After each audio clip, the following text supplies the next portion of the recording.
Every year, thousands of human remains are found in the United States, and in one of every 4 instances, authorities can't identify the body.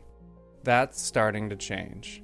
I'm Dave Killen, co-host of The Unidentifieds, a new limited series podcast from the Oregonian and Oregon Live. We go deep into several cold cases and explain the science that's helping experts give these long-forgotten people their names back. Look for The Unidentifieds after you've finished listening to this podcast. Subscribe to The Unidentifieds on Apple, Spotify, Google, or wherever you listen to podcasts. Welcome back, everybody. It's awfully good to be back on a beautiful Memorial Day as we take time to appreciate the sacrifices made so that we can exercise this freedom of the press. And it's Monday, May 29th, even if this morning's temperature didn't feel like it. We're going to talk about the latest on the SpaceCom decision, or indecision, I guess, a state lawmaker in trouble, and a couple of pitch-in milestones, one in college softball and another Major League Baseball. My name's Ike Morgan, and we're down in Alabama.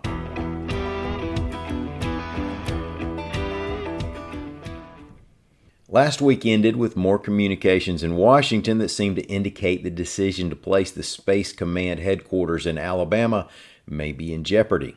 Congressman Mike Rogers, an Alabama Republican, chairs the House Armed Services Committee. He put out a letter announcing an investigation by the committee into changes to the criteria for determining the location of Space Command. According to Representative Rogers' letter, Air Force Secretary Frank Kendall has said he was aware of changes made, but he also said he's not sure how those changes were made. Secretary Kendall apparently is the official who will be making the final decision.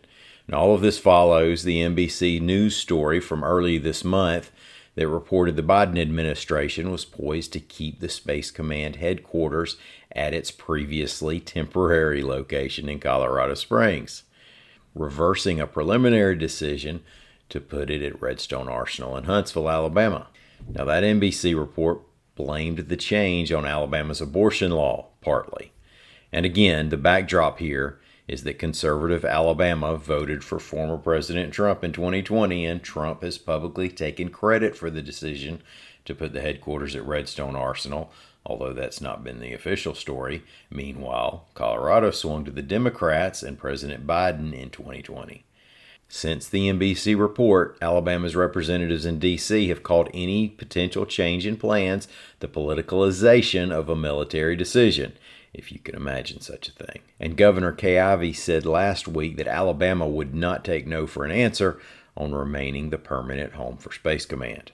Also late last week, Huntsville Mayor Tommy Battle, Madison Mayor Paul Finley, and Madison County Chairman Mac McCutcheon released a joint statement, quote, "A blatant attempt to skew independent findings and use highly questionable tactics to award SpaceCom headquarters to a fifth-place nominee should be an affront to the DoD and U.S. Air Force. It is not in the best interest of our military, the safety and security of our warfighter, our country, and our allies." One of the ways we try to make mortals into immortals in this world is to name something after them. Streets, buildings, statues, holidays. And then politics change, or we learn some dirty little secret. It can get complicated. And sometimes it gets complicated quickly. Just over a year ago, in March 2022, a youth ballpark in Birmingham was dedicated as the Fred Plump Athletic Fields at Lowry Park to honor State Representative Plump for his longtime support of youth sports.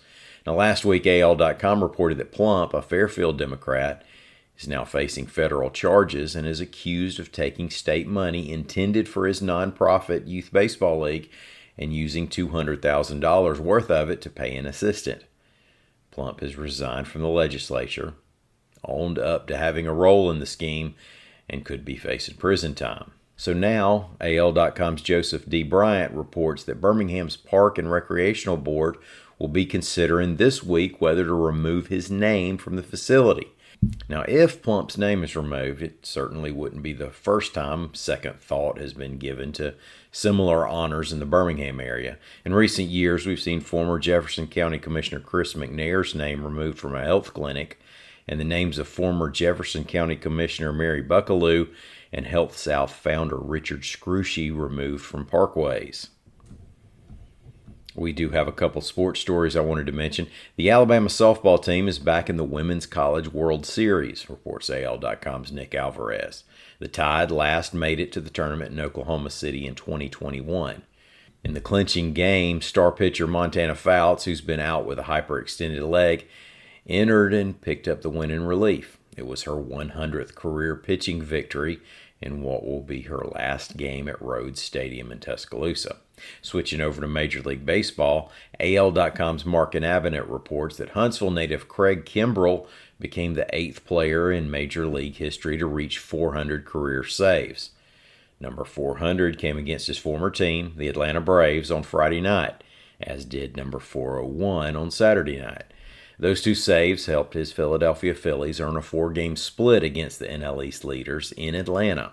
And it was also good to watch his dad, Mike, help celebrate number 400 at Truist, wearing a hat that made me and Dickie Betts jealous, I guarantee you. Thank y'all so much for listening. We'll be back here again tomorrow. Until then, y'all come on by and see us on the internet at al.com.